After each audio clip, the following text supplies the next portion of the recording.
But Pastor Grant kicked off our new sermon series last week, and we'll have a slide once our media guy comes back. Live for Him, where we are challenged. The sermon series is called Live for Him.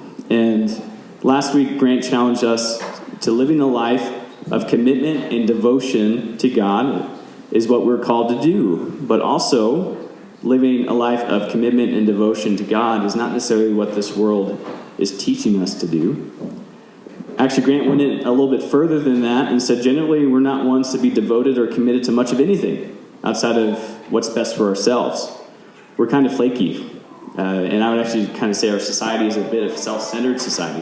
But even though there's much to be desired in our current generation, there's still much hope that we can grow and live out our ability to commit and to be devoted to God and to each other. I believe that fully. There's a lot of hope in that right now. For those of you that are here in this room and those listening online this week, that as followers of Jesus, it just takes a moment to refocus and getting back on track for us to live out this commitment in devotion. To be committed to something, to be devoted to something, means that there is something of value that is beyond ourselves that we want to act out for, that we want to respond to, and also to honor above all others and show loyalty to. That there is something greater than who we are, and that we have a desire to be a part of it, to praise it, in order to lift it up higher than ourselves. The focus of commitment and devotion is by its own definition not about us. Commitment and devotion is not about us. But it's an act or belief of longing to glorify or honor someone or something else that we want to attach ourselves to and be a part of. We hear it in even how we phrase the sentence. Just a quick example. I am committed to attending my nephew's high school graduation in June. When I'm there, I'll be devoted to him on focusing on making him feel honored and celebrated. Another example, it's not always black and white like that. So another example, I'm committed to finish my college education, but I'm also devoted to always being available for my family each day, even through my studies. Sometimes it clashes. My commitment for school sometimes clashes with my devotion to be with my family. But we are committed to following Jesus. Just one more example of this, how this can be out of sync. As followers, we're committed to following Jesus, but sometimes we actually devote or focus on our own personal gains and gratification, like following certain traditions or doctrines that create barriers instead of bridges to the gospel. I'm sure that's not the case for everyone here. Pretty positive that's not the case for SweetLife, but it's still something we run into. But it makes the point that being committed and devoted to something or someone are two different ideas that are working together. And so that's kind of where this is going this morning. And I just want to say this. Being committed to and devoted to Jesus is the same as being actively responsive to and being loyal to Jesus. Action and loyalty, responsive and focused, committed and devoted.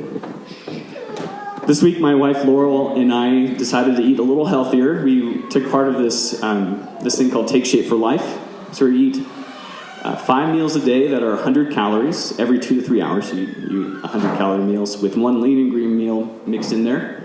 And of course, it's a funny joke for me. I was just laughing all week that I was committing myself to this awful health thing. I'm not a big fan because I eat pizza all the time. When I'm preparing a sermon on commitment and devotion, I had no excuse. I had no excuse for that. So this week we took a look at our week.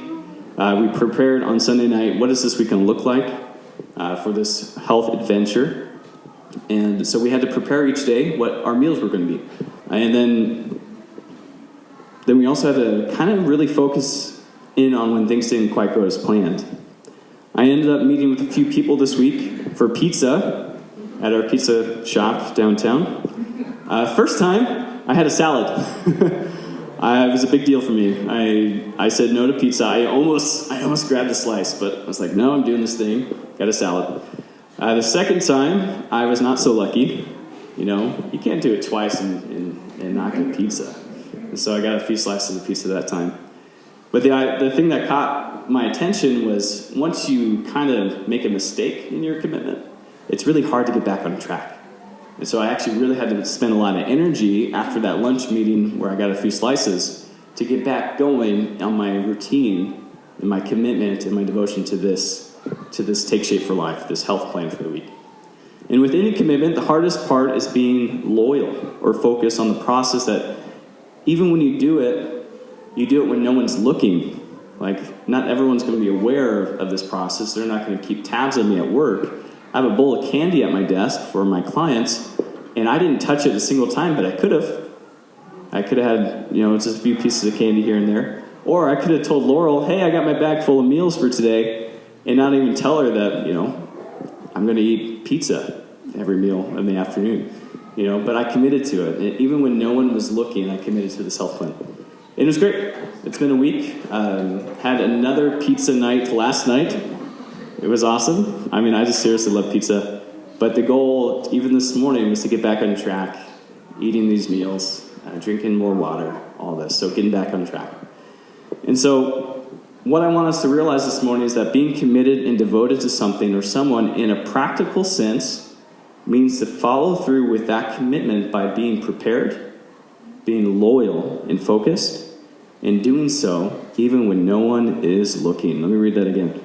Being prepared, being loyal and focused, and doing so even when no one is looking. It's a big deal. But I think that pretty much sums up what this is all about. And commitment and devotion is actually a major part of any substantial relationship. For those of us that have a spouse, those of us that have children, those of us that have employees or coworkers, or just friends and family in town, you realize that commitment and devotion, you can't really go too far in any type of relationship without an element of that.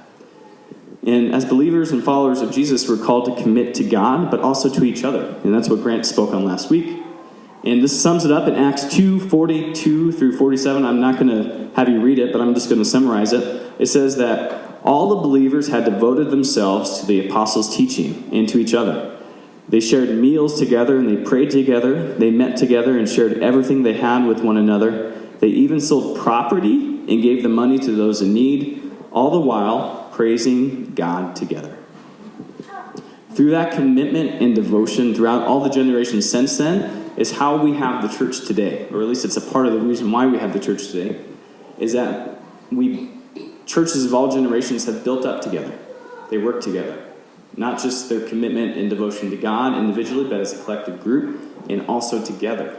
And we see that evident with how a church in Portland can work together and send out a group of people to plant a church in Walla Walla. Through that commitment and devotion, they've understood the calling, and they come here to Walla Walla and plant SweetLife. That's how we're here. And that's why we're here together. We are committed and devoted to God, to each other. I just think that's a big deal. I think that's just a huge reality for us. And how do we do this is just going back to those three things in regards to being prepared, being loyal and focused, and doing so even when no one is watching. Where these three elements came from for me the last 2 weeks kind of preparing for this message. Grant originally wanted me to do some tangible things for us to play out, a list of activities we can do. And as I was processing that, I just really want us to make sure we capture where this all comes from. And it does come from being prepared, being loyal and focused, and even when no one is watching. Where this comes from is in Matthew 25. Jesus is talking to his disciples, and his disciples actually ask him a question. Feel free, if you have a Bible, to open up to Matthew 25. We're going to look at a larger section, and so if you have your phone, feel free to flip open to that. If you need a Bible, Mr. Lance will go ahead and grab you one. So if you need a Bible, just raise your hand, and we'll get you one. But we're going to look at Matthew 25. And here, the disciples asked him an interesting question, actually in the chapter before it, but we're not going to look at that. His disciples asked Jesus, when will the end times happen? When will the end times happen? And Jesus, doing his Jesus thing, flips the question on its head. He doesn't really answer their question specifically, but instead of focusing on when the end times will happen, he says no one knows outside of God, but let's focus on where will you be when it does happen? where will you be when it does happen? And so after the disciples asked him this question, he actually discusses this situation with 3 different stories or 3 different parables.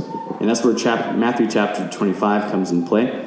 And at first glance, they aren't really all that related.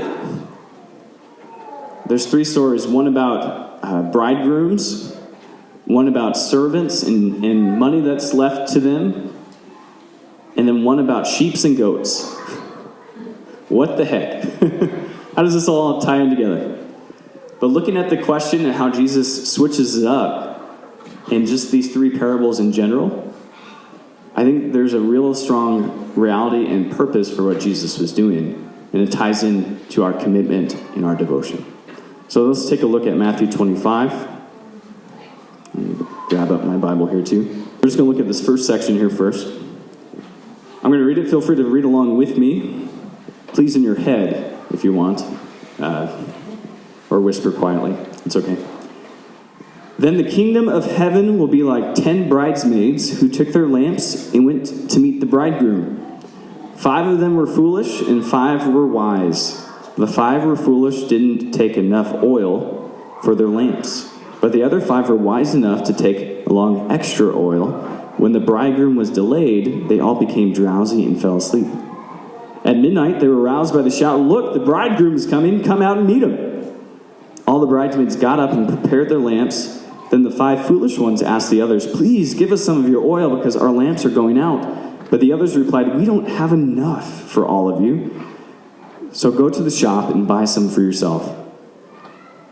But while they were gone to buy the oil, the bridegroom came. Then those who were ready went in with him to the marriage feast, and the door was locked.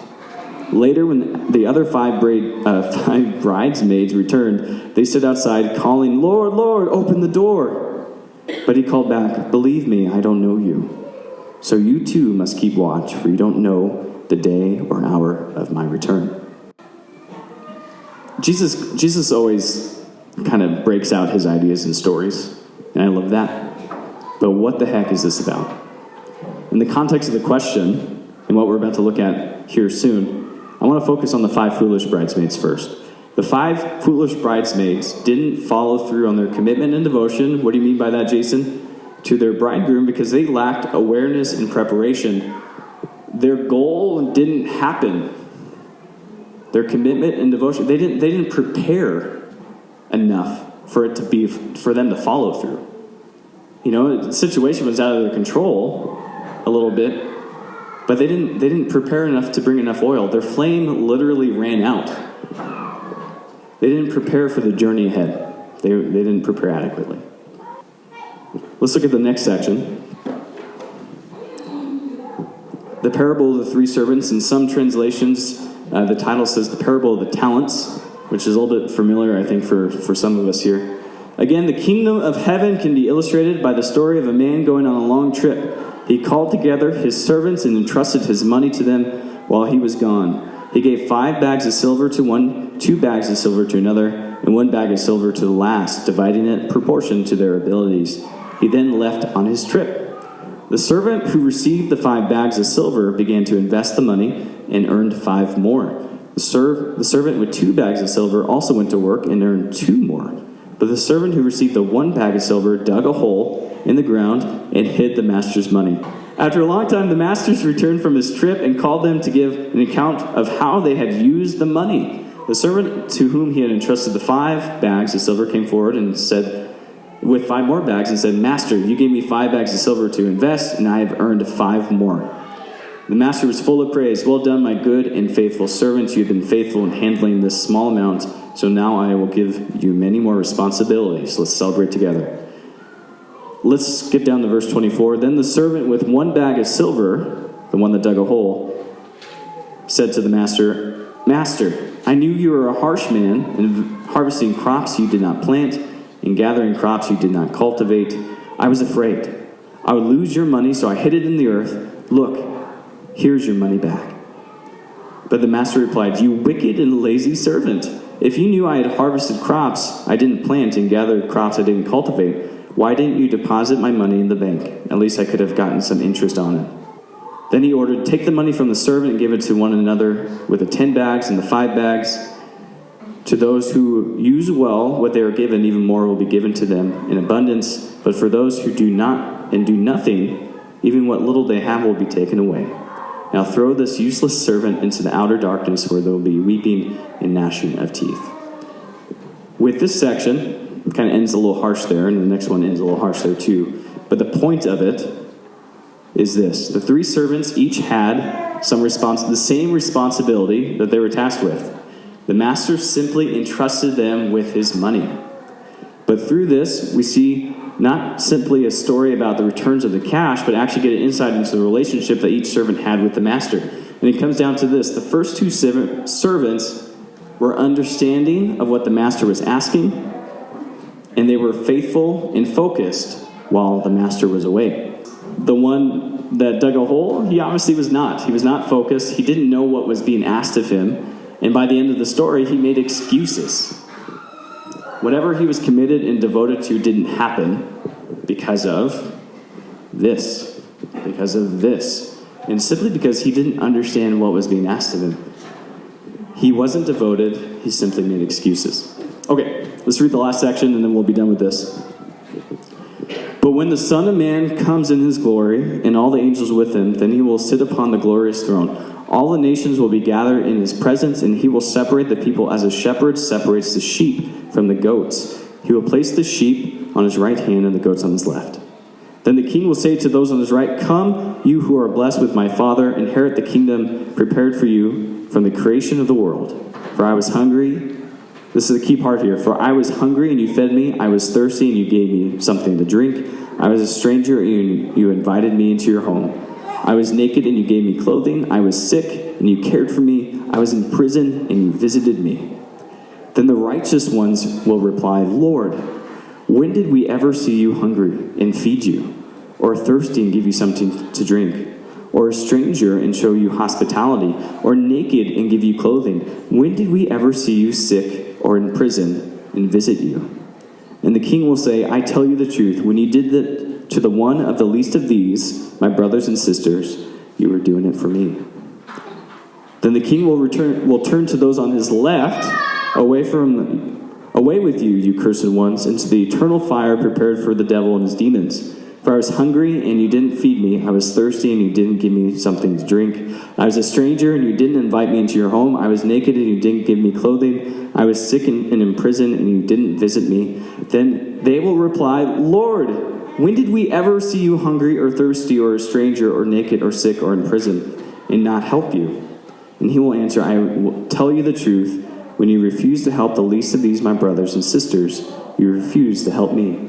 And they will go away in eternal punishment, and the righteous will go to eternal life. Again, somewhat of a harsh reality for some of those people, the goats and the sheep. But there's a natural ending point. This is the thing. There's a natural ending point to our commitment and devotion. And what we'll be judged on will simply be this. Did we follow through on our commitment and devotion to God and to others, or did we not? First of all, this section of Scripture, it's a big point for some people. It's a big point. There's an ending. What do we do after we end? And I don't necessarily know that this is the purpose or the point of what Jesus is getting at. Again, he's not trying to answer their question about when is the end coming, but he's trying to tell them what is most important is where will you be when it happens? And so it comes back to this commitment and devotion. If you're followers after Jesus, it comes back down to this commitment and devotion. Did we follow through? And what this parable points out is that the people that did follow through and did so even when no one was looking, that there was no glory in it for themselves, but the moment that they loved on these people, fed the sick, visited those in prison, the moment that they did that and followed through on their commitment, God was ultimately glorified. Whereas those that did not follow through and were called out by the king literally said, you refused or made the choice to stop and to accomplish nothing. You didn't accomplish the goal. The commitment was not made. And they said, when did we see you thirsty? Those people only did it when they thought God was watching. Simple as that. Are we in it for ourselves? Are we going to do this outside of the attention-grabbing situations? Okay, I'm going to wrap this up here. To follow through on our commitment and to be devoted is to be prepared, to be loyal and focused, and doing so even when no one is looking. As devoted and committed followers of Jesus, how do we do this? How do we do this? I'm going to try to avoid giving you a list to do. That's my goal. No one likes a list, do's and don'ts. No one likes that. Grant does. Does he? Oh, man. Do's and don'ts. Let's just call this encouragements. Because we all have different lives, we're all in different places. Let this be called encouragements. Being prepared. If you're a committed and devoted follower of Jesus, what does it look like to be prepared? Know what the situation calls for. This can be in any given moment, and also for the long haul. Think ahead. Be wise and know that what's just in front of you isn't it, but also know that this leads to something else. When you're in a situation that will be tempting for you, prepare yourself to make the best decision. Prepare yourself to make the best decision considering your commitment and devotion to God. What does that look like? For me in high school, I rarely made the best decision to acknowledge my commitment to go to school. I often stayed up way too late playing Halo until about 2 to 3 in the morning, and I was always late to my first period class. Always, especially my senior year. Was not the best decision considering that I had to wake up at 6 in the morning to stay up until 3 or 4 in the morning. Not the best decision. I did that in college. Watch yourself. Did that in college too. Think ahead. Know the situation before it happens. There's wisdom in that. And if you know that a situation is going to happen no matter what, and you know you'll be tempted to sin, pray. Pray to God. And also, ask for prayer from others. And for you, church, so that's kind of personal. For us as a church, know that we're all sinners, and know that no one is perfect. We all struggle. We all need Jesus. Everyone comes through these doors broken, so let's not shatter the rest of it. Is that fair? So when someone comes to you knowing that they're going to be tempted, or that they've already been tempted and failed, or whatever the circumstance is, our preparation as a church is to know that we are to love and encourage and strengthen our brothers and sisters. To be there and walk with them in truth, not just in good feelings, not just in positive vibes, but in truth of the gospel. We need to prepare ourselves for that as a church as we move forward. We're not just a hospital on Sunday morning. We're open all week. But that looks different for all of us. So be open to having real conversations. Be open to be able to listen. Be open to be able to love and encourage our brothers and sisters in struggle. Next thing, if you're writing this down, I encourage you to do it. How can we be loyal and focused? Let's face it, we often stumble on things, and things often don't go according to plan. But for all of us, know that sometimes we don't, and also, so that happens, but also know that sometimes we also don't help hurting people because we're hurting ourselves. And we think we have to be perfect. And that idea isn't biblical at all. We all come to the cross as broken people. Let's face this, all plans fail at some point or get diverted at some point. So how do we be loyal and focused? Know that we have to know how to get back on track. We have to be able to get back on track. So part of that is knowing which track to get back onto. I think that's a fair thing to do. How do we do that? Read the Word. How do we do that? Be a part of a discipling relationship with someone that maybe is a season ahead of you. Be part of a community like Sweet Life where we can have honest and real conversations with each other and that we can grow together. And then the last thing, how do we do this even when no one is looking? This one is super easy and also super difficult, if I'm honest. We can't be so naive to think that since we're going to church on the Sunday, sing some songs and read a few scripture references and go out these doors and ignore our family, our friends, our coworkers, our neighbors, and those who are hurting in and around us, if we're so naive to think that that's okay, then we're probably in for a rude awakening at some point. First, this commitment and devotion thing to God and to each other is not just a Sunday morning reality. It's a relationship. It's constant. It's ebbs and flows through each and every moment of our life. And when no one is looking, when the eyes aren't on you to glorify yourself, there's probably even a good situation to know that this is probably still okay for me to be committed and devoted to God and to others, my friends, my family, in this way. So maybe this looks like building a relationship and loving on someone that is in or outside of your inner circle.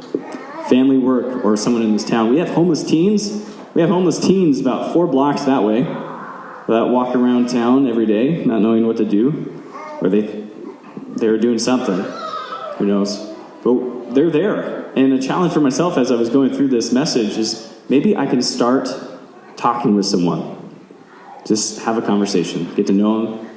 Get to know what their name is, where they're from. And maybe I'll have a chance to love on them in the way that God has loved on me. This is a simple thing, a simple challenge. Or maybe it means simply forgiving your coworker for throwing you under the bus when it came to an issue. Or maybe it means spend more time with your family and your kids. It's just time. No one's watching. No one is keeping tabs on you. But how can we commit and be devoted to what God has called us to? That's the question. And these 3 things, be prepared, be loyal, and focused, even when no one's looking, I think this can really help us. How can we be committed and devoted to God and to each other? We can keep that list rolling. But I think what it comes down to, again, is just being prepared, being loyal and focused to that commitment, and even when no one's watching. So let me pray. God, I just thank you so much that you are a God of action, that you are a God of preparation, that you're here with us, that you're real and tangible in mighty ways. Even when we don't realize it, you give us opportunities to glorify your name by loving on those around us, by giving them attention and focus. It's what you call us to do, to strengthen our brothers and sisters in any given circumstance. God, you are a God that calls us to yourself each and every moment. You're a God that calls us to each other wherever we are.